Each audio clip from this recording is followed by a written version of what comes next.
رحم اللہ من قرأ الفاتحہ۔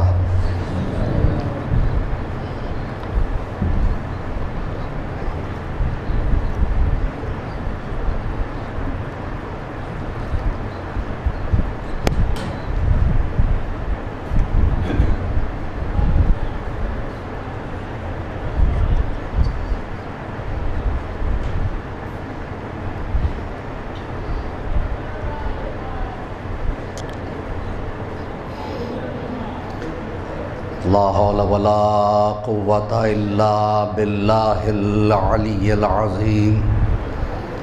بسم اللہ الرحمن الرحیم۔ الحمد للہ رب العالمین، الصلاة والسلام علی سید العرب والعجم، جسمہ مقدس معطر مطہر منور، نور الہدی مصباح الظلم، جمیع الشمم، شفیع الاقم، صاحب الجود والکرم، واللہ عاصمہ وجبرائیل قادمہ، والبراق مرکبہ، والمعراج سفرہ، وسدرۃ المنتہی مقامہ، وقاب قوسین مطلوبہ والمطلوب، توعدہ والمقصود جودہ، سید المرسلین انیس الغربین، الملقب بطاہ والیاسین، محبوب رب المشرقین والمغربین، جد الحسن والحسین،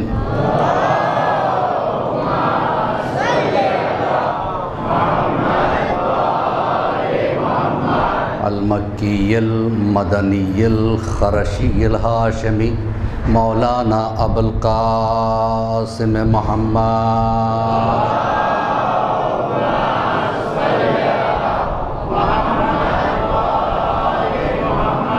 اما بعد فقد قال اللہ تبارک وتعالی فی محکم کتابہ المجید، وهو أصدق الصادقين، وقوله الحق، بسم الله الرحمن الرحيم، ومن يطع الله ورسوله فقد فاز فوزا عظيما۔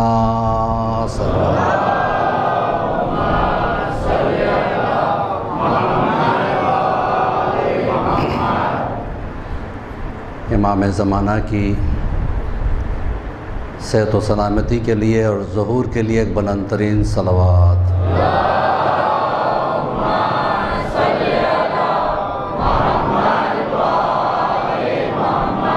جہاں جہاں بھی عزاداری امام حسین علیہ السلام ہو رہی ہے، عزاداری کی حفاظت کے لیے اور عزاداروں کی حفاظت کے لیے ایک بلند ترین صلوات۔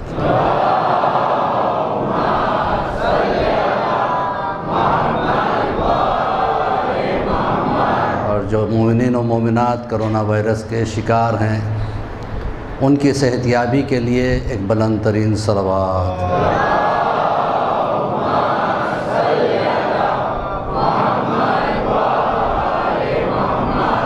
عزیزان محترم، دیکھتے دیکھتے محرم اختتامی منزلوں پہ پہنچ رہا ہے، جو عشرۂ اول ہے۔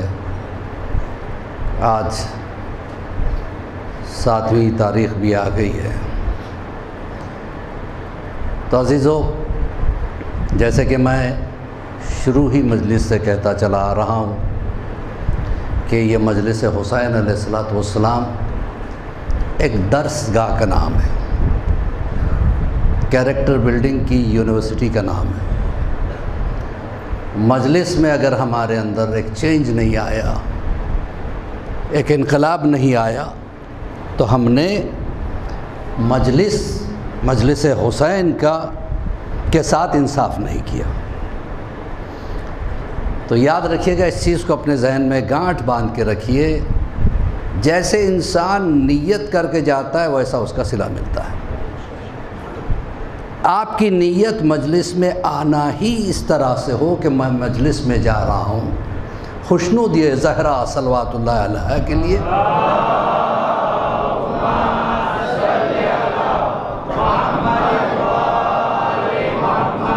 اور غم حسین کو دل سے منانے کے لیے اور وہاں سے کچھ لے کے اٹھنے کے لیے دعا کریں، پروردگار اب میں آ کے تیری بارگاہ میں بیٹھ گیا ہوں، دے جو کچھ تو دے سکتا ہے۔ اس کی عطا میں کمی نہیں ہے، ہمارے مانگنے میں کمی ہے۔ ہوتا کیا ہے، ہم آ جاتے ہیں، بیٹھتے ہیں، ہماری آنکھیں تو کھلی ہیں لیکن دماغ ادھر ادھر چلا جاتا ہے، اس میں کیا ہے، باتیں مس ہو جاتی ہیں۔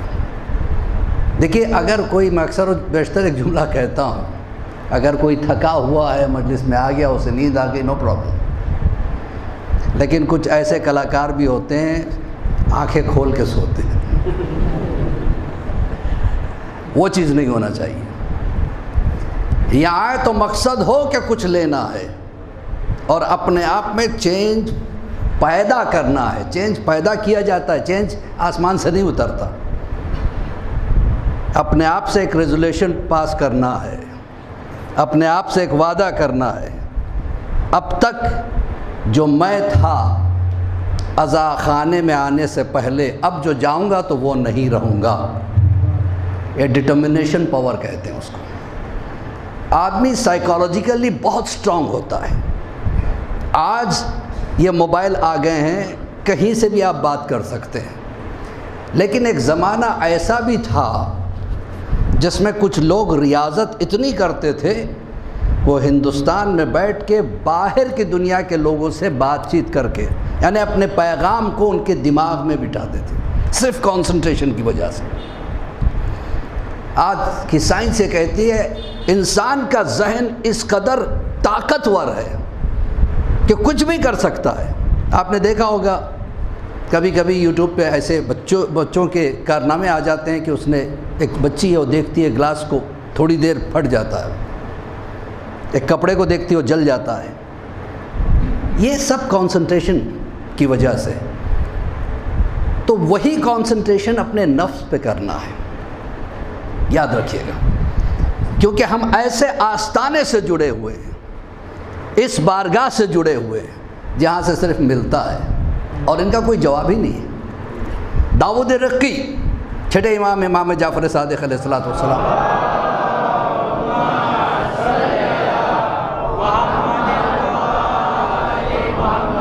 لبیک یا رسول اللہ، لبیک یا رسول اللہ، لبیک یا زہرا، لبیک یا زہرا، لبیک یا علی، لبیک یا علی، لبیک یا حسن، لبیک یا حسن، لبیک یا حسین، لبیک یا حسین، لبیک یا عباس، لبیک یا عباس، لبیک یا سکینہ، لبیک یا سکینہ، نعرہ حیدری، یا علی میرے مولا علی۔ تو عزیزان محترم، داؤد رقی چھٹے امام کے اصحاب میں سے تھے جو اکثر و بیشتر امام سے سوالات کر کے کچھ حاصل کرنے کی کوشش کرتے تھے۔ دیکھیے بچوں میں ویکیبلری اتنی زیادہ کیوں ہوتی ہے؟ وہ سوال بہت کرتے ہیں، جتنا سوال کرتے ہیں انہیں جوابات ملتے جاتے ہیں۔ اسی طریقے سے چھوٹے چھوٹے بچے لینگویج پہ کمانڈ حاصل کر لیتے ہیں۔ کبھی کبھی مثلاً میں افریقہ میں 6 سال 7 سال رہ چکا، لیکن میں لینگویج سیکھ نہیں سکا۔ میرے سامنے جو بچے پیدا ہوئے وہ وہاں کا بہترین زبان، کیونکہ وہ سیکھنا چاہتے ہیں۔ بچوں سے اس سنت کو لے لیجیے گا۔ تو عزیزان محترم، داؤد رقی نے سوال کیا، مولا ابھی عجیب دور آ گیا ہے کہ لوگ امامت کے دعوے کرنے لگے۔ تو ایک مرتبہ امام نے مسکرا کے اپنے غلام کی طرف دیکھا، کہا وہ کچھ کھجور پڑھیں لے کے آؤ۔ جواب دینا تھا داؤد رقی۔ کھجور لائے گئے، اس میں سے 2 خورمے امام نے کھائے اور گھٹلی کو امام نے زمین پر رکھا اور اس طریقے سے کیا، گھٹلی زمین میں چلی گئی۔ اتنے میں 2 پودے اٹھے، چھوٹے چھوٹے پودے ابھرے، دیکھتے دیکھتے جوان ہو گئے، پھل بھی آ گئے۔ اب پھل آنے کے بعد وہ پودے جھکے، جھکنے کے بعد اس میں سے کھجور امام نے توڑ کے داؤد رقی کو دیا، کہا اس کو کھولو۔ داؤد رقی اس کو کھولتے ہیں، اس کے اندر بیج کے بجائے ایک ورقہ نکلتا ہے، اس میں لکھا اشہد ان لا الہ الا اللہ، اشہد ان محمد رسول اللہ، وعلی ولی اللہ، الحسن حجت اللہ، الحسین حجت اللہ، الزین العابدین حجت اللہ، المحمد باقر حجت اللہ، الامام الصادق حجت اللہ۔ تو ایک مرتبہ داؤد رقی کہتے ہیں مولا یہ کیا ہے؟ یہ عجیب چیز ہے، اس میں گٹلی کیوں نہیں ہے؟ اس میں رقہ کیوں آیا ہے؟ کہ یہ ہماری مرضی تھی۔ میں کہوں گا مولا جبرائیل سے کہہ دیتے آ کے ذرا سمجھا دے، آپ کو یہ ڈیمو دینے کی کیا ضرورت تھی؟ کھجور کھائے، گٹلی نکالے، زمین میں ڈالے، اس سے پودا نکالے، پھر اس سے فروٹ نکلے، پھر اس فروٹ کے اندر سے ورقہ نکال کے دکھائے۔ تو عجب نہیں امام کا جواب ملے کہ میں یہ بتلانا چاہتا ہوں ان لوگوں کو جو فضائلوں کو چھپایا کرتے ہیں، اگر لوگ ہمارے فضائل چھپاتے بھی رہے تو زمین اگل اگل کے بتائے گی کہ ہم کون ہیں۔ ایک صلوات پڑھے بر محمد و آل محمد۔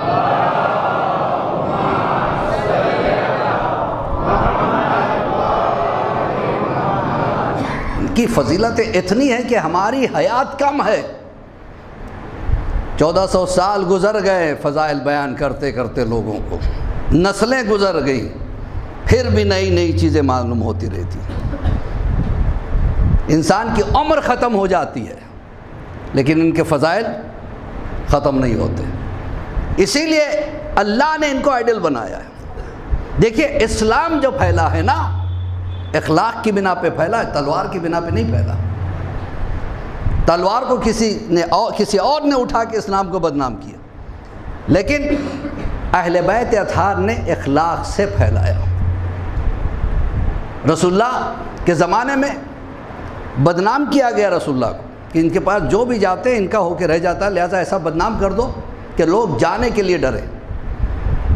تو ایک پروپیگنڈا اٹھایا گیا کہ رسول جادوگر ہیں، ساحر ہیں، جو ان کے پاس جاتا ہے وہ اس کے اوپر جادو کا اثر ہو جاتا ہے اور وہ ان کے دین کو اختیار کر لیتا ہے، لہٰذا کوئی جائے نہیں، کوئی رسول سے ملاقات نہ کرے۔ مکہ میں عجیب و غریب پالیٹکس تھی، عجیب و غریب۔ اب جب یہ باتیں ایک بڑھیا نے سنی، اس نے کہا پھر میں مکہ میں رہ کے کیا کروں، میرے باپ دادا کا دین خراب ہو جائے گا، اور پتہ نہیں وہ کون اپنے آپ کو رسول کہتا ہے، جادوگر بھی ہے، اس کا جادو کہیں مجھ پہ نہ چل جائے۔ اس نے پورے اپنے لباس وغیرہ کو ایک گٹھری باندھا، باندھ کے گھر کے باہر لے آئی تاکہ اٹھا کے اپنے سر پہ رکھے، اور مکہ سے باہر اس کی بستی تھی، ایک چھوٹا گامڑا تھا، میں وہاں جا کے رہوں گی تاکہ مجھ پر جادو کا اثر نہ ہو۔ لیکن اٹھانا چاہتی ہے تو اٹھ نہیں پا رہا۔ ادھر سے رسول اللہ تشریف لا رہے تھے، کھڑے ہو گئے، کیا میں مدد کر سکتا ہوں؟ کہا ہاں بیٹا، اس کو اٹھا کے ذرا میرے سر پہ رکھ دو۔ رسول اللہ نے جب اٹھایا تو کافی وزنی ہے، اور دیکھا کہ عورت بوڑھی بھی ہے، کمزور بھی ہے، اسے اسلام کہتے ہیں۔ کہا دیکھو اس کا وزن بہت زیادہ ہے، تمہاری کمر میں اتنی طاقت نہیں محسوس کرتا ہوں کہ تم اس کا وزن اٹھا سکو، بتاؤ کہاں جانا ہے، میں خود پہنچا دوں گا۔ کہا بیٹا کافی دور چلنا پڑے گا، مکہ کے باہر اتنے کلومیٹر کے بعد فلاں جگہ ایک بستی ہے جہاں مجھے جانا ہے۔ کہا کوئی مسئلہ نہیں، میں لے کے چلتا ہوں۔ بیٹا دھوپ کا وقت ہے، کہا کوئی بات نہیں۔ رسول اللہ نے اپنے سر پہ رکھا اس کا بوجھا اور بڑھیا کے ساتھ چلتے رہے۔ جب مکے سے باہر نکل گئے، گاؤں کے قریب میں پہنچے، باتیں ہو رہی ہیں، تو بڑھیا سے رسول اللہ نے پوچھا کہ آخر تم مکہ کیوں چھوڑ رہی ہے؟ کیا بتاؤں، ایک جادوگر آ گیا، اس کے جادو کا اتنا بڑا اثر ہے کہ لوگ اپنے مذہب کو چھوڑ کے اس کے مذہب کو اختیار کرنے لگتے ہیں، لہذا میں ڈرتی ہوں کہ مجھ پہ کہیں اس کے جادو کا اثر نہ ہو جائے، لہذا میں جا رہی ہوں۔ لیکن بیٹا تم بتاؤ تم کون ہو، تم نے ابھی تک اپنا تعارف نہیں کرایا۔ رسول اللہ نے مسکرا کے کہا میں وہی جادوگر ہوں۔ کہا بیٹا پھر واپس چلو۔ کہا کیا مطلب؟ کہ اب تک مجھے مکہ کے اوپر نفرت سی آ گئی تھی، جہاں تم جیسے خوش اخلاق رہتے ہو، مجھے مکہ کو نہیں چھوڑنا ہے۔ کہا تجھ پہ جادو کا اثر تو نہیں ہو گیا؟ کہا ہو گیا، اب اپنا کلمہ بھی پڑھا دو۔ ایسے اسلام خوش ماحول میں پھیلا ہے۔ ایک بیوہ عورت تھی، اس کے کپڑے پھٹ گئے تھے، اس نے اپنے بیٹے کو بلایا، مجھے حیا آتی ہے اپنے گھر سے باہر نکلنے کے لیے، میرے کپڑے پھٹے ہوئے ہیں، میرا شوہر نہیں ہے لیکن اس کے بھائی اچھی پوزیشنز پہ، جا کے ان سے کہو کہ کچھ پیسے دے دے یا کپڑا دے دے نیا نہیں دے سکتے تو پرانے کچھ کپڑے دے دے تاکہ میں اپنے جسم کو چھپا سکوں. کہ اچھی بات ہے میں جا رہا ہوں. لڑکا گیا اپنے چچا سے ملاقات کی. چچا نے اسے جب سنا کپڑوں کا ڈیمانڈ ہے بے عزت کر کے نکال دیا. اب یہ لڑکا باہر نکلا, اس کی آنکھوں میں آنسو تھے. کسی نے پوچھا کیوں رو رہا ہے؟ کہا ایسے ایسے حالات ہیں. کہا یہاں کیوں گیا؟ کہا پھر کہاں جانا چاہیے؟ کہ جو بہترین اخلاق والا ہے, جو کبھی منع نہیں کرتا, اس کے پاس جاؤ. کہا کون؟ کہا خانہ کعبہ کے صحن میں ایک جوان ملے گا, انتہائی خوبصورت, اس سے دین نہ لینا, کپڑا تم کو مل جائے گا. کہا اچھی بات ہے. مشرک ہے, دشمن ہے, لیکن تعریف کر رہے. یہ گیا, پہلے ہی کہہ دیا کہ دیکھیے میں آپ کے پاس آیا ہوں آپ کے دین کے لیے نہیں. رسول اللہ نے کہا دیکھو لا اکراہ فی الدین, دین میں کوئی زبردستی نہیں ہے. کیوں آیا ہے؟ اس نے سارا معاملہ سامنے رکھا. رسول اللہ کے پاس اس وقت لباس نہیں تھا کہ دے. جو چادر اوڑھی تھی رسول اللہ نے وہ اٹھا کے دے دیا. کہا لے جاؤ. یمنی چادر تھی, کافی قیمتی تھی. کہا کہ اس کو لے جا کے بیچو, کئی لباس تمہارے ماں کے لیے آ جائے گا. ماں نے پوچھا بیٹا لایا کیسے؟ کہا یہ حالات ہے. ایک مرتبہ کہا وہ ہے کون؟ کہا وہ کوئی دین کے بارے میں کہتا ہے. کہا بیٹا تو نے اس کا دین لیا نہیں؟ کیوں نہیں لیا؟ جس کا دل اتنا اچھا اس کا دین کتنا اچھا ہوگا. جاؤ کلمہ پڑھو اور مجھے بھی پڑھو. ایسے اسلام پھیلا ہے. ایک صلوات پڑھے بر محمد و آل محمد.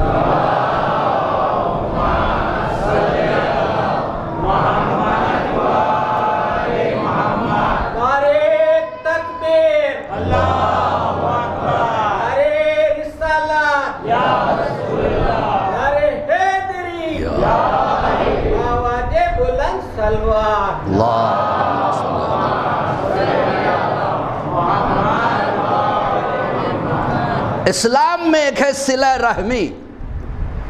اکثر و بیشتر لوگ یہاں مار کھا جاتے ہیں. صلہ رحمی کا مطلب کیا ہے؟ اپنے رشتہ داروں کے ساتھ جو بلڈ ریلیشن ہے ان کے ساتھ اچھا سلوک کرنے کا نام صلہ رحمی.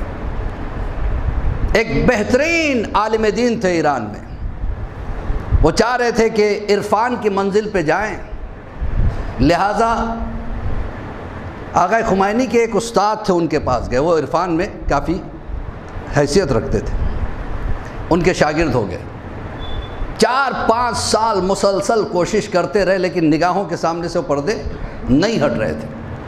آ کے اپنے استاد سے کہا کہ استاد محترم بہت کوشش کر رہا ہوں لیکن یہ پردے ہٹتے کیوں نہیں ہیں؟ تو اس عارف نے کہا کہ یہ بتاؤ کہیں تم نے اپنے کسی رشتہ دار سے تو ترک تعلقات نہیں کر لیے؟ کہا کہ ہاں یہ صحیح ہے. کہا کس سے؟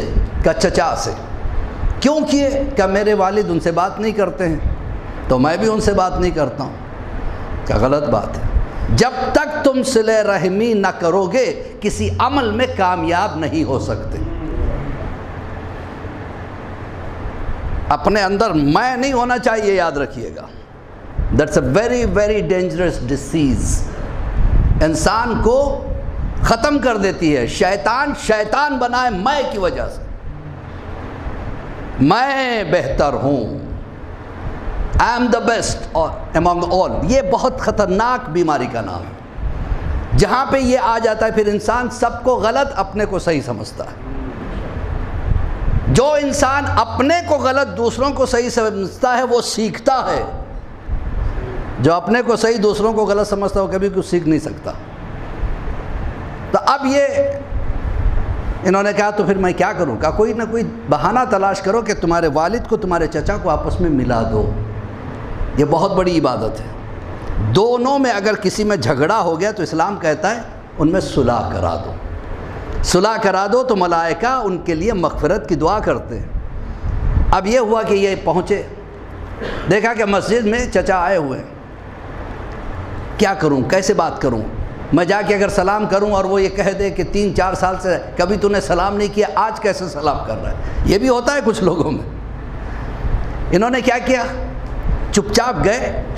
چچا جب اپنے جوتے پہننا چاہتے تھے جوتوں کو سیدھا کر دیا اور کچھ نہیں, پھر چلے گئے.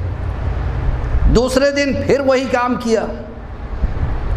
اب اس شخص کے دل میں ایک محبت پیدا ہوئی، میرا بھتیجا ہے، شاید شرمندہ ہے، میرے جوتیوں کو سیدھا کر رہا ہے۔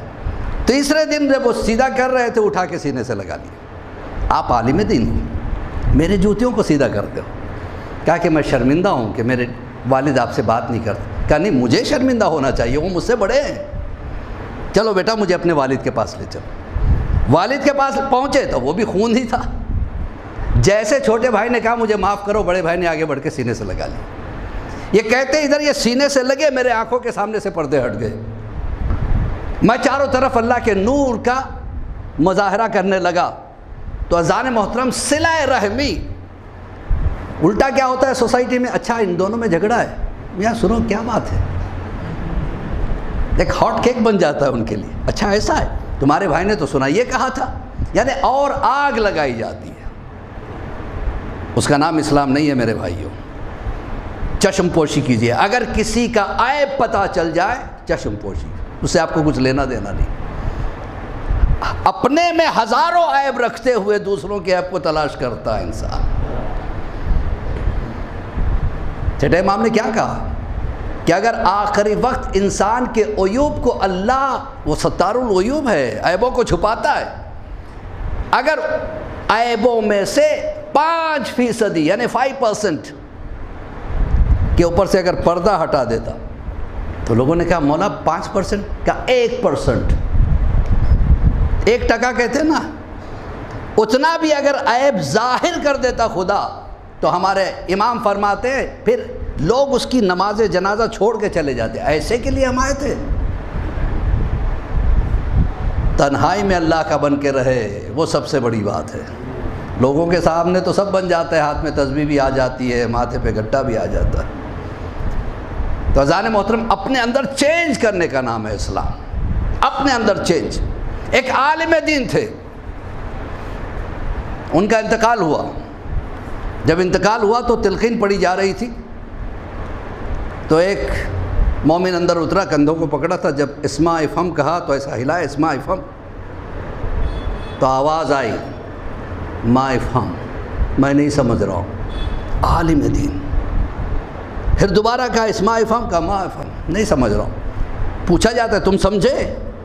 تمہارا خدا اللہ ہے، تمہاری کتاب قرآن ہے، تمہارا قبلہ کعبہ ہے، تمہارا امام علی ہے، تمہارا امام حسن ہے، سمجھے کہ نہیں سمجھا؟ عالم دین پریشان ہو گئے۔ جو تلقین پڑھ رہے تھے وہ عارف بھی تھے، معمولی عالم دین نہیں تھے، اور یہ بھی خود عالم دین تھے۔ تو انہوں نے ایک مرتبہ چاروں طرف دیکھا تو شیطان کے چھوٹے چھوٹے بچے ادھر ناچ رہے تھے۔ کیا کچھ تو معاملہ ہے، کیا ہوا ہوگا؟ کیا ان کا کوئی رشتہ دار ہے قریب میں؟ کیا ان کے والد ہیں جو بہت ضعیف ہے، وہ جو دور بیٹھے ہوئے؟ یہ اٹھ کے ان کے پاس گئے۔ کیا آپ کا وہ بیٹا تھا؟ کہاں؟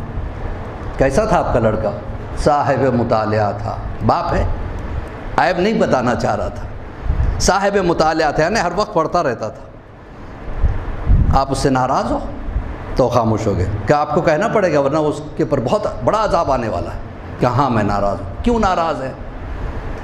کہ میں ایک معمولی آدمی ہوں، میں عالم نہیں ہوں، اور وہ عالم ہے۔ ایک مرتبہ بحث ہو گئی تھی تو میرے بیٹے نے فخر کے ساتھ کہا میں عالم ہوں اور تم جاہل ہو۔ میں نے اس کو بچپن میں الف لکھنا سکھایا تھا، بے لکھنا سکھایا تھا، آج پڑھ لکھ کے میرے سامنے غرور کر رہا ہے۔ دیکھیے باپ کی بڑی اہمیت ہے اور ماں کی بھی بڑی اہمیت ہے، یہ چیز کو یاد رکھیے گا۔ ماں باپ جس کے پاس ہوتے ہیں انہیں ان کی قدر نہیں ہوتی، گزر جانے کے بعد یاد آتا ہے میرے پاپا ایسے تھے، میری ماں ایسی تھی، پہلے اس چیز کا احساس نہیں ہوتا۔ اور اس دور سے تقریباً ہر آدمی گزرتا ہے۔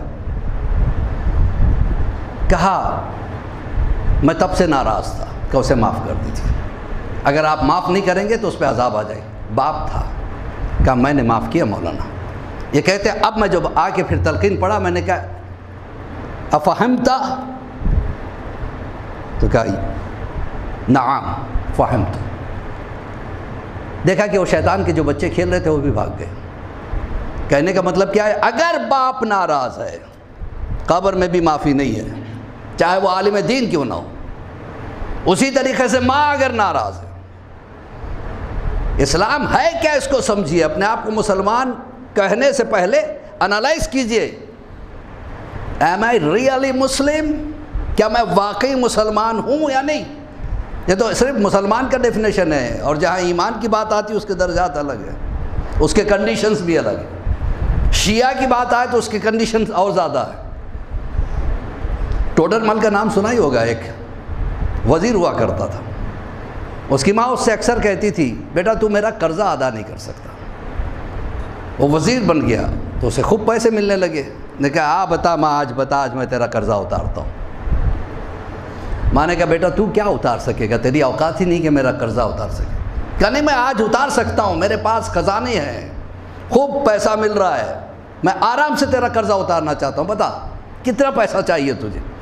کہا بیٹا مجھے پیسے نہیں چاہیے، بس ایک رات میرے ساتھ تو سو جانا، قرضہ اتر جائے گا، بس اتنی سی بات ہے. ماں کہا کیوں تجھے ڈر لگتا ہے اکیلے میں سونے؟ کہا ایسے ہی سمجھ لے. کہا ٹھیک ہے. ماں چارپائی پہ سو رہی، بوڑھی تھی. ٹوڈر مل نے چارپائی سے لگا کے ایک گدا بچھا لیا. کہا بیٹا سو تو رہا ہے، میں جو بھی مانگوں گی رات میں دیتے رہنا. ہاں ماں تیرا قرضہ ادا کرنا ہے، آج ہر حالت میں ادا کرنا ہے. ماں نے دیکھا کہ جب اس کو نیند آنے لگی اور کچی نیند میں تھا، کہا بیٹا ٹوڈر مل. جی ماں. جب پانی پلا. ماں رات کو پی کے سوئی تھی نا. کہا بوڑھی ہوں پیاس لگ رہی ہے. تو نے کہا قرضہ اتارے گا؟ یاد آیا. ہاں ماں ابھی لاتا ہوں. دوڑتا ہوا گیا، پانی لا کے دیا. اس نے ایک گھٹ پیا اور اس کے گدے پہ باقی کا گرا دیا. ٹوڈر مل پریشان ہو گیا، یہ کیا کر دیا ماں، میں سوؤں گا کیسے؟ اب تو نے آدھا گدا بھگا دیا ہے اور ہمارے پاس دوسرا گدا ہے بھی نہیں. کوئی بات نہیں بیٹا، بوڑھی ہوں. اب وہ ہٹ کے تھوڑا سا سونے لگا. پھر تھوڑی دیر نہ گزری تھی، بیٹا پانی. پھر نیند سے اٹھا، اس مرتبہ چڑچڑا کے ابھی تو لا کے دیا تھا. کہا بیٹا میں پانی مانگ رہی ہوں، پیاس لگی ہے، کیا کروں؟ کہا میری غلطی ہوگی تیرے پاس سونے کی. ٹھیک ہے میں لاتا ہوں. گیا. اس مرتبہ جو گیا تو فرق تھا، غصے میں جا رہا تھا. پانی لا کے دیا، ماں نے 2 گھونٹ پہ پھر گرا دیا.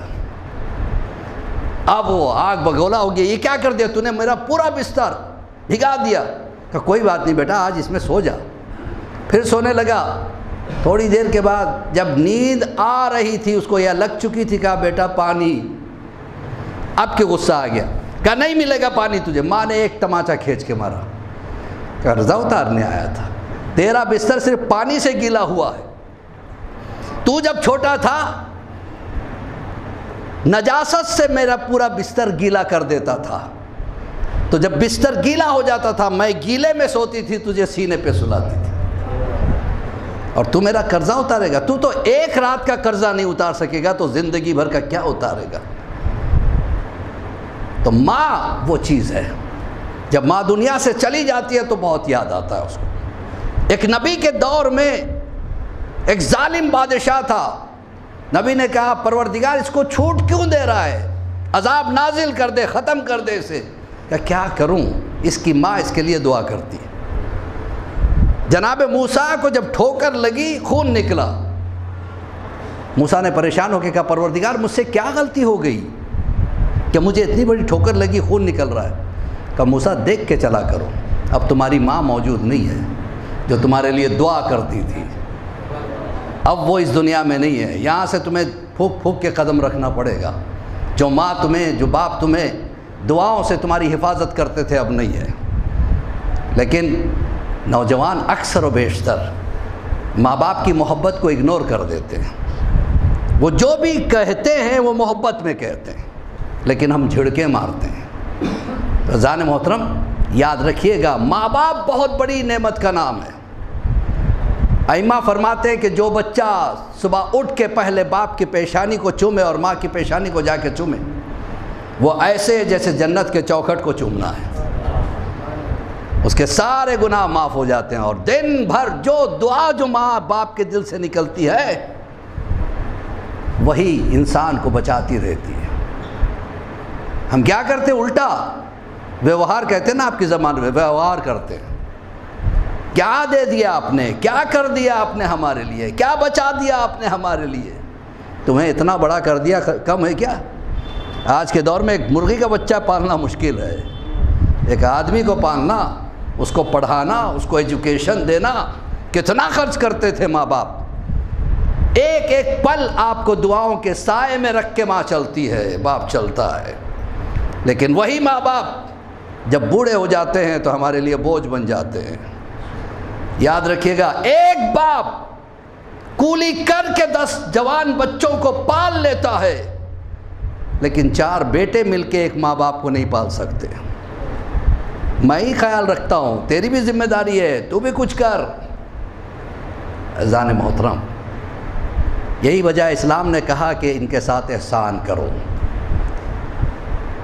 ایک صحابی رسول نے آ کے رسول اللہ سے پوچھا، یا رسول اللہ کیا بات ہے کہ جتنی محبت میں اپنے بچوں سے کرتا ہوں ماں باپ سے نہیں کر پاتا ہوں؟ بچہ رویا میں پریشان ہو جاتا ہوں، بچے کو بخار آیا میں رات بھر ٹہلنے لگتا ہوں، بیچارہ بوڑھا باپ کھانستے رہتا ہے، مجھ پہ کچھ اثر نہیں ہوتا۔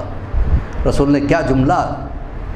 واقعی اگر اہل بیت نہ ہوتے تو ہم ڈاک میں رہ جاتے۔ رسول نے کہا کہ دیکھو، اولاد کی محبت ہمیں جینس میں ملی ہے، جینس میں ملی ہے۔ آدم کی اولاد تھی، اپنی اولاد سے محبت کرتے تھے، لہٰذا ہمیں وہ جینس میں مل گئی ہے۔ آدم کے ماں باپ نہیں تھے، وہ جینس میں نہیں ملا ہے ہمیں۔ اسی لیے اسلام کہتا ہے ان کے ساتھ احسان کرو۔ کاہے کا احسان؟ جو احسان انہوں نے تم پر کیا، تم دبے ہوئے ان کے احسان میں۔ آج جو کچھ بھی تم ہو تمہارے ماں باپ کی دعاؤں کا نتیجہ ہے۔ ماں باپ آپ سے کچھ پیسے نہیں چاہتے، ماں باپ آپ سے کچھ پراپرٹی کا ڈیمانڈ نہیں کرتے۔ ماں باپ چاہتے کیا ہے؟ صرف 2 بول اچھے سے بول لو، اتنا ہی بہت کافی ہے۔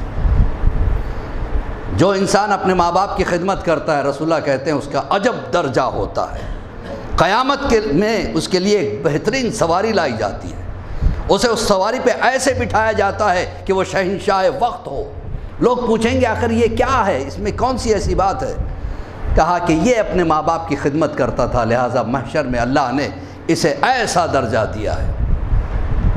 جناب موسیٰ نے ایک مرتبہ دعا کی تھی، پروردگار جنت میں میرا پڑوسی کون ہوگا؟ تو کہا فلاں قصائی ہوگا۔ جناب موسیٰ پریشان ہو گئے، میں نبی وہ قصائی؟ پڑوس میں تو سٹیٹس والے کو ہونا چاہیے تھا، آخر اتنا فرق کیسے؟ کہ مالک مجھے بات سمجھ میں نہیں ہے، کہ جا کے ملاقات کر لو۔ آیا دیکھا کہ وہ نارمل آدمی ہے، قصائی ہے، بیچ رہا ہے گوشت وغیرہ۔ جناب موسیٰ نے کہا کہ وہ انہیں نہیں پہچانتا تھا۔ کہا کیا تم پسند کرو گے کہ میں تمہارے یہاں آج مہمان بن جاؤں ایک وقت کے کھانے کے لیے؟ کہا بسم اللہ آئیے۔ چہرہ نیا نیا تھا، اس نے پہچانا نہیں تھا۔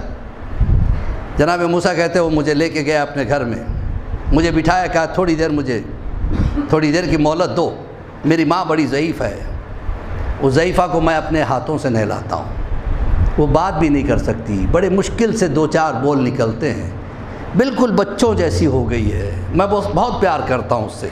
موسیٰ کہتے ہیں کہ میں نے دیکھا اس نے بڑی خدمت کی، اپنے ماں کو نہلایا، کپڑے بدلے، اس کے بعد ہاتھوں سے نوالے بنا کے اس کو کھلا رہا تھا اور ہنس رہا تھا۔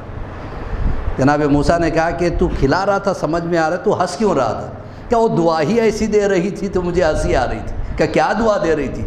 وہ بار بار کہہ رہی تھی کہ اس دور کا جو نبی ہے اس کا نام موسیٰ ہے، اللہ تجھے موسیٰ کا پڑوسی جنت میں بنا ہے۔ جناب موسیٰ نے کہا کہ تیری ماں کی دعا قبول ہو گئی، میں ہی موسیٰ ہوں، مجھے اللہ نے بھیجا ہے دیکھنے کے لیے، اور تو میرا پڑوسی ہوگا۔ یہ ساری چیزیں خدمت والدین۔ ماں باپ کی اگر دعا ساتھ نہیں ہے، چاہے آپ 1,00,000 نمازیں پڑھتے ہوں، اس کا وہ اجر نہیں ملے گا جو ملنا چاہیے۔ یا علی میرا مولا علی۔ عزیزان محترم، ضروری چیزیں ہیں۔ اچھا، ہماری گفتگو چل رہی تھی کل علامہ امینی پہ، علماء دین کیسے تھے، کس طریقے سے اسلام کو پھیلانے میں ان کا کنٹریبیوشن ہے۔ الغدیر انہوں نے لکھا، میں نے بتایا کہ 22 جلدوں میں جو الغدیر لکھی گئی، اس کو لکھنے کے لیے 10,000 کتابیں انہوں نے پڑھی تھی۔ جب وہ دنیا سے گزرنے والے تھے تو اس سے پہلے کا ایک واقعہ ہے۔ بڑا پیارا سوال کسی نے کر لیا جو اکثر ہمارے سے لوگ کرتے بھی ہیں آج تک۔ کہا کہ آپ کے عقیدے میں ایک عقیدہ ہے کہ آپ کے ائمہ ہر روز 1000 رکعت نماز پڑھا کرتے تھے. How it is possible? 1000 رکعتیں کیسے پاسبل ہوتی ہیں؟ اور صحیح بھی پریکٹیکل سوال ہے. آپ دیکھیے، غور کیجئے، اگر 1 رکعت نماز اگر 1 منٹ میں بھی آپ ختم کرتے ہیں تو 1 گھنٹے میں کتنی رکعت ہوتی ہے؟ 60. اور 24 گھنٹے میں 1440. 1440 رکعت نماز 24 گھنٹے میں ہوتی ہے. اگر 1000 بھی مان کے چلا جائے ہر روز اگر کوئی پڑھے تو اس کے لیے کافی وقت کی ضرورت ہے، 17-18 گھنٹوں کی ضرورت ہے. تو بچتے کتنے گھنٹے ہے؟ آدمی سوتا کتنا ہے، کھاتا کتنا ہے؟ یہ سوال علامہ امینی کے سامنے آیا. علامہ امینی نے کہا کہ یہ ساری کتابوں میں ہے اور یہ معتبر ہے. ہمارے ائمہ روزانہ 1000 رکعت نماز پڑھتے تھے اور یہ روایت صحیح ہے. کہ روایت صحیح ہے لیکن ثابت کیسے کر سکتے ہیں آپ؟ کہا کہ انہیں ہمارے جیسا نہ سمجھو، ہم اور ہیں وہ اور ہیں، ہم نہیں پڑھ سکتے، وہ پڑھ سکتے ہیں. رمضان میں 6 دن کی نماز پڑھنا مشکل ہو جاتا ہے. 6 دن کی نماز ہوتی ہے نا، 100 رکعت نماز کے لیے انسان پریشان ہو جاتا ہے. تو 1000 رکعت ہر روز. علامہ امینی نے عجب چیلنج کر دیا کہ میں پڑھ کے دکھاتا ہوں. 1000 تو گن کتنے وقت میں پڑھتا ہوں. آرام سے نماز پڑھ رہے تھے جبکہ بہت زیادہ فاسٹ نہیں پڑھ رہے تھے. 1000 رکعت نماز انہوں نے پڑھی اور لوگ کیلکولیٹ کر رہے تھے 5 گھنٹے میں 1000 رکعت نماز ہے. سمجھ میں نہیں آیا، حیران ہو گیا کہ آپ اطمینان سے نماز پڑھ رہے تھے، 5 گھنٹے میں 1000 کیسے پڑھ لی؟ کہ اللہ نے وقت میں برکت دے دی. کہا جب ہم جیسوں کو اللہ برکت دے دیتا ہے وہ خالق وقت ہیں. ان کے صدقے میں سورج پیدا ہوا اور سورج سے وقت طے ہوتا ہے. وہ جیسے چاہے سورج کو روک روک کے بھی چلا سکتے ہیں، تمہیں پتہ بھی نہیں چلے گا. کہا صحیح کہا آپ نے، اگر یہ نہ بتاتے تو ہمیں کیسے پتہ چلتا؟ ایسے تھے ہمارے علماء اور ہیں بھی، ہم نہیں جانتے. ہمیں تو اللہ نے زبان دیا کچھ بھی کہہ دیتے. عالم کی قدر کیجیے، جو ان کے ساتھ ہمیں مل رہا ہے اس کی قدر کیجیے. عزیزان محترم، ایک چیز کڑوی ضرور ہے لیکن کہتا ہوا چلوں، شاید شہزادی کہلوانا چاہ رہی ہے. جو عالم کی ڈیفنس نہیں کرے گا آج، وہ امام زمانہ کے لیے ڈیفینڈ نہیں کرے گا. حالانکہ عالم امام زمانہ کے خاک پا کے برابر بھی نہیں ہے، لیکن پھر بھی اس کے علم کی عزت ہے. خود اس کی عزت نہیں ہے، علم کی عزت ہے. رسول اللہ کیا فرما کے گئے؟ کسی نے تمہیں اگر بسم اللہ بھی سکھایا ہے تو ساری زندگی اس کے سامنے بیٹھ کے بات نہ کرنا، کھڑے ہو کے بات کرنا. صرف بسم اللہ اگر کسی نے سکھا دیا ہے. عزیزان محترم، اس چیز کو ذہنوں میں رکھنا چاہیے. تو علامہ امینی کا جب انتقال ہو گیا تو بیٹا چاہتا تھا، یہ بات ادھوری رہ گئی تھی، بیٹا چاہتا تھا کہ میرے بابا میرے خواب میں آئیں اور بتائیں کہ ان کے حالات کیسے ہیں. 1 مہینہ گزرا، 2 3 4 5 6 مہینے گزر گئے. روز یہ کہتا بابا میرے خواب میں آؤ اور بتاؤ. نتیجہ یہ ہوا کہ 6 مہینے کے بعد علامہ امینی خواب میں آئے، دیکھا کہ بہترین تاج پہنے ہوئے ہیں، بہترین محل ہے ان کے لیے. کہ جانتے ہو بیٹا یہ سب کیسے ملا؟ کہ آپ نے الغدیر کتاب لکھی تھی، بہت محنت کی تھی، بہت جگہ آپ نے سفر کیا، کئی ملکوں کا سفر، بڑی محنتوں کے ساتھ رات رات دن بھر مطالعہ کر کے آپ نے کتاب کو لکھا ہے. کہ اس کا اب یہ اجر حساب ملے گا، بعد میں ملے گا. کہ پھر یہ کاہے کا ہے؟ کہ زیارت امام حسین کے لیے جو میں جاتا تھا، حسین نے اس کا اجر دے دیا. ہر شب جمعہ یہ زیارت امام حسین کے لیے کربلا جاتے تھے. نجف میں رہتے تھے تو کربلا جانا ان کے لیے بڑی چیز نہیں تھی. تو بیٹے نے عجیب سوال کیا کہ بابا آپ تو نجف میں تھے، چلے جاتے تھے ہر شب جمعہ، لیکن اگر نہ جا سکے، کوئی دور رہتا ہے، کسی اور ملک میں رہتا ہے، قربان جائے. کیا بہترین جواب انہوں نے دیا کہ جس عاشور خانے میں جس آستانے میں حسین کے نام کا اگر ایک چراغ بھی جل رہا ہو وہاں جا کے بیٹھ جاؤ، زیارت کربلا کا ثواب مل جائے گا۔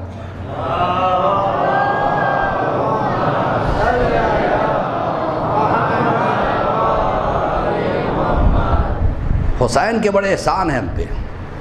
حسین کس کو کیا دے دے کوئی نہیں جانتا۔ آج کل جو کچھ ہمارے پاس ہے، چاہے وہ نماز لے لیجئے، روزہ لے لیجئے، حج لے لیجئے، جو کچھ ہے حسین کے دروازے سے ملا ہے ہمیں۔ ہم نے یہی علم حاصل کیا ہے۔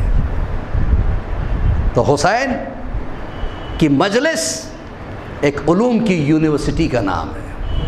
یہاں آ کے بھی اگر ہم بدل نہیں سکتے تو کوئی در ہمیں نہیں بدلا سکتا، یاد رکھیے۔ ایک ہی دروازہ ہے، یہاں پہ آ کے انسان انسان بنتا ہے۔ اذان محترم، آج 7ویں محرم ہے اور آج انشاءاللہ ذکر ہوگا، انشاءاللہ مہدی باپو آئیں گے، اعلان کریں گے ان کا جو بھی پروگرام ہے۔ میں بس اتنا جانتا ہوں کہ آج مہندی اٹھے گی اور یہاں گشت کرے گی، اور کہاں تک جائے گی یہ آپ بہتر جانتے ہیں کیونکہ یہاں کے پروگرامز آپ دیکھتے چلے آئیں۔ تو مہندی گشت کرے گی، اس کے لیے آپ آرام سے اپنی جگہ پہ کھڑیں اور سپیس دے دیں تاکہ گشت کر سکے۔ سوشل ڈسٹینسنگ کا خیال رکھیں، ٹھیک ہے، اور جی کھول کے ماتم کیجئے انشاءاللہ، کیونکہ ہم ماتم نہیں کریں گے تو کون کرے گا ان کے بھی۔ جناب قاسم تک پہنچنے سے پہلے ایک سوال آپ کے ذہن میں پیدا کرنا چاہتا ہوں۔ شاید میں نے کبھی یہاں کی مجلس میں پڑھا ہو، اور یہی مصائب میں نے خیمگاہ میں پڑھے تھے کربلا میں۔ وہ عرب جو میری زبان سے واقف نہیں تھے، جب میں قافلے میں پڑھ رہا تھا، ظاہر سی بات ہے کربلا میں مصائب پڑھنے کی ضرورت نہیں پڑتی۔ میں نے بس اتنا ہی کہا تھا کہ عزادارو آپ کربلا کے میدان میں اس وقت ہو، یہیں کہیں اصغر گھٹنوں چلے ہوں گے، یہیں کہیں سکینہ ایک مشکیزے کو لے کے بیٹھی ہوگی۔ میں نے بس اتنا کہا تھا، کوہرام شروع ہو گیا۔ اس کے بعد پھر میں نے مصائب شروع کیے۔ مصائب میں جب پڑھ رہا تھا تو عرب کھڑے ہوئے دیکھ رہے تھے، ان کو روتا ہوا دیکھ کے وہ رو رہے تھے۔ پھر خیمگاہ کے جو انچارج تھے، سید بنا ان کا نام تھا، سیکیورٹی کے انچارج، انہوں نے مجھے بلایا۔ انہوں نے کہا آپ نے بڑے اچھے مصائب پڑھے۔ میں نے کہا آپ کو کیسے سمجھ میں آیا؟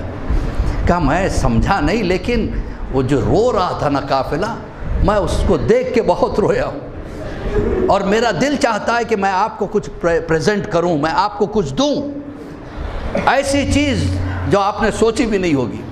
میں نے کہا اگر مجھے کربلا سے کوئی تحفہ مل جائے تو کیا کہنے، کیا دینا چاہتے ہیں؟ کہا کہ وہ اوریجنل علم جو امام حسین کے گنبد پہ لگا رہتا ہے، آپ نے دیکھا ہوگا شاید ادھر کہیں تصویر بھی ہو، گنبد پہ ایک علم لہراتا رہتا ہے سرخ رنگ کا، جس پہ یا حسین چاندی سے لکھا رہتا ہے، کا اوریجنل والا میں آپ کو دینا چاہتا ہوں۔ اس کی پہچان اوریجنل کی یہ ہے کہ اس کا رنگ سال بھر اڑتے اڑتے پھریرے کا رنگ فیڈ ہو جاتا ہے اور چاروں طرف سے تھوڑا پھٹ جاتا ہے، اور اس کی بولی لگتی ہے 50 لاکھ سے شروع ہوتی ہے، تو کبھی 1 کروڑ میں، کبھی 4 کروڑ میں، کبھی 5 کروڑ میں جاتا ہے، لیکن اس مرتبہ کا علم ہم بولی نہیں لگائیں گے، آپ کو دے دیں گے۔ میرے لیے اس سے بڑھ کے کیا تھا؟ That was the biggest achievement of me, میرے زندگی کا سب سے بڑا اچیومنٹ۔ انہوں نے جب وہ علم دیا، احترام کی وجہ سے میں سر پہ رکھ کے لے کے گیا تھا اپنے گھر، اس کو میں نے فریم کر کے اپنے عاشورخانے میں لگایا۔ تو اذان محترم، وہ مصائب آپ کے سامنے میں پیش کرنا چاہتا ہوں جناب قاسم کے، اس کے لیے آمادہ ہو جائیے۔ بڑے پردرد مصائب ہے، اللہ مجھے قوت دے کہ میں آپ کے سامنے وہ مصائب پڑھ سکوں۔ لیکن ایک روایت آپ کے سامنے پیش کرنا چاہتا ہوں جناب قاسم کے لیے، ہم بچپن سے سنتے چلے آ رہے ہیں۔ ہر شہید جب گرا اور حسین کو پکارا تو اٹھ کے بیٹھا اور کہا مولا میں جا رہا ہوں، میرا آخری سلام۔ لیکن قاسم کے لیے ملتا ہے وہ ہل بھی نہیں سکے۔ میں ٹہر ٹہر کے پڑھوں گا اطمینان سے۔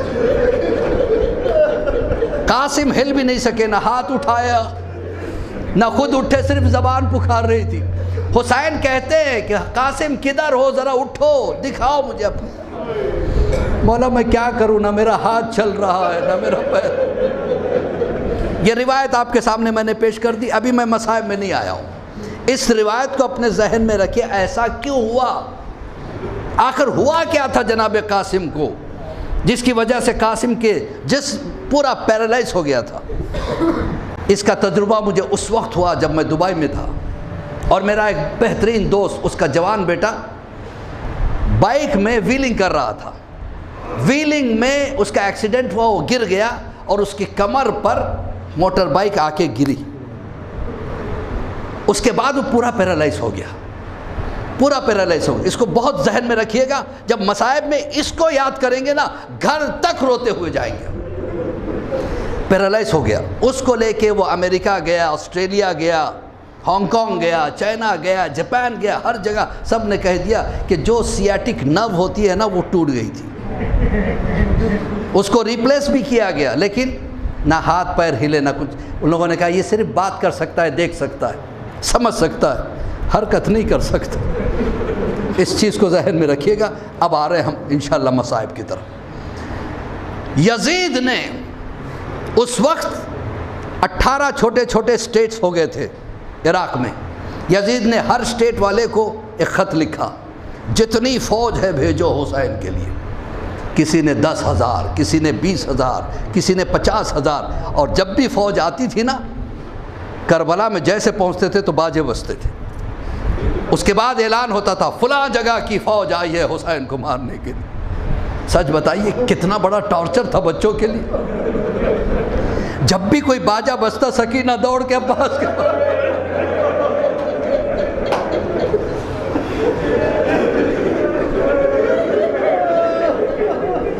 دوڑ کے عباس کے پاس آتی، یہ کس کی فوج ہے چچا؟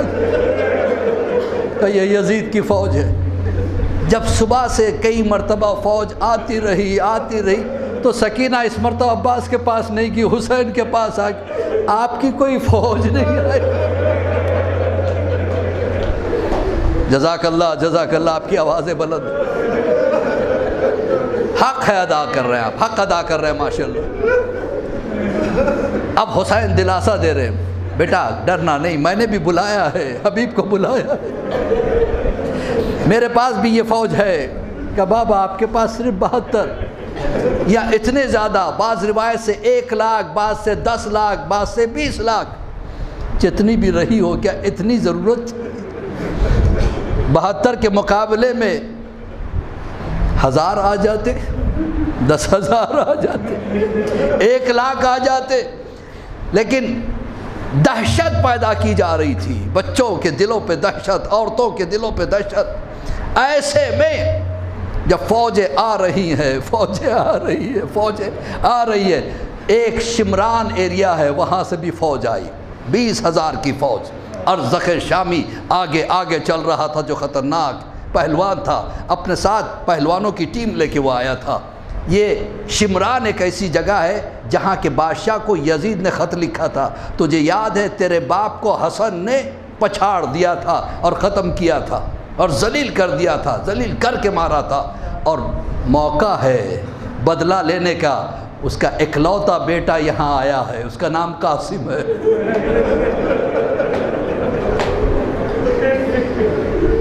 سن سکیں گے آپ؟ کا لہجہ ہے سننے کا۔ قاسم کو مارنے کے لیے میں 20,000 کی فوج کے ساتھ 10 پہلوانوں کو بھیج رہا ہوں۔ 11 سال کا بچہ جو اپنے ہاتھ سے کھانا کبھی نہیں کھایا ہو، ماں نوالے بنا کے کھلا رہی ہو، اس کو مارنے کے لیے ارزق جیسا، جب ارزق کو آتا ہوا دیکھا، سب سے زیادہ پریشان مولا عباس ہو گئے۔ عباس ٹہل رہے، اتنے میں قاسم آئے۔ امو جان کیا بات ہے؟ کہ بیٹا تیرے لیے ارزق بھیجا گیا، میرے لیے بھیجتے تو کوئی بات نہیں تھی بیٹا، تو چھوٹا ہے میرے نام، تو اپنے سے گھوڑے پہ نہیں بیٹھ سکتا، تجھے مجھے بٹھانا پڑے گا۔ اور ارزق 7-8 فیٹ کا ایک دیو جیسا انسان، جس کا وزن زیادہ ہے، دیکھیے جو چیمپئن شپس میں جاتے ہیں لڑائی کے، ان لوگوں کو رولز پتہ ہوتے ہیں، جس کا ویٹ برابر کا ہوتا ہے اسے مقابلے میں بھیجا جاتا ہے۔ 50 کلو والے کے ساتھ 50 کلو کی لڑائی ہوتی ہے، 100 والے کی لڑائی نہیں ہوتی۔ مولا عباس کہتے اس کا وزن زیادہ ہے، تیرا وزن کم ہے، اس کی تلوار بڑی ہے، تیری تلوار چھوٹی ہے، تیرا ہاتھ چھوٹا ہے۔ قاسم نے ایک مرتبہ سینہ تان کے کہا تو کیا ہوا، میں آپ کا پتی۔ عباس کو پیار آ گیا، سینے سے لگایا، ہاں میرے لال قاسم تو میرا بچہ ہے، تجھے میں نے تلوار چلانا سکھا، آج وہ گر بتا دوں جس سے تو ارزق کے 2 ٹکڑے کر دے گا۔ کہا ہاں چچا بتائیے۔ کہا دیکھ بیٹا، دیکھیے کیا بہترین ٹریننگ جناب عباس دے رہے ہیں۔ کل انشاءاللہ جناب عباس کو آپ روئیں گے بھی سنیں گے بھی کہ جناب عباس کہتے بیٹا میں ایک ٹیکنیک تجھے بتاتا ہوں، اگر اس ٹیکنیک سے تو نے مارا تو ایسے مارے گا جیسے میرا بابا مارا کرتا تھا۔ کہا وہ کیسے چچا جان؟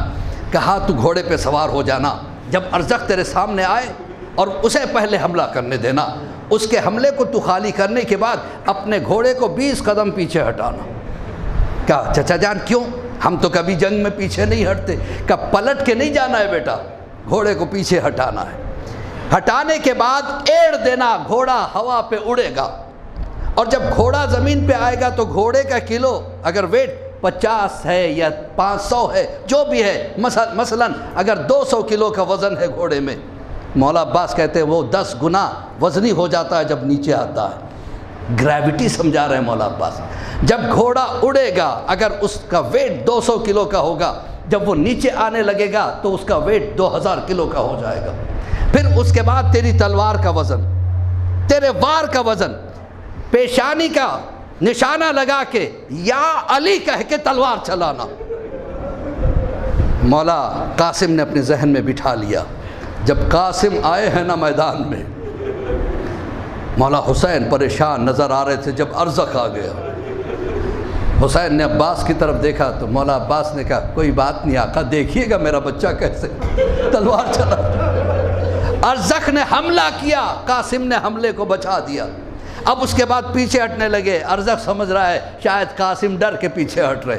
اس کے بعد قاسم نے گھوڑے کو ایڑ دی، ایک مرتبہ گھوڑا ہوا میں اٹھا، جیسے اترنے لگا ایک مرتبہ قاسم نے ارزق کی پیشانی کا نشانہ کیا، نجف کا رخ کیا، یا علی کہہ کے مارا۔ 2 ٹکڑے ایسے ہوئے جیسے علی کے سامنے مرحب ہو رہا تھا۔ اس منظر کو عباس نے دیکھا، ایک مرتبہ دونوں ہاتھوں کو اٹھا کے نعرہ لگا کے کہتے واہ میرے لال، تو نے میری لاج رکھ لی۔ ادھر قاسم مولا عباس کی طرف دیکھ کے مسکرا رہے ہیں۔ اب تاریخ کہتی ہے قاسم کے جوتے کا تسمہ کھل گیا، قاسم اس کو باندھنے لگے۔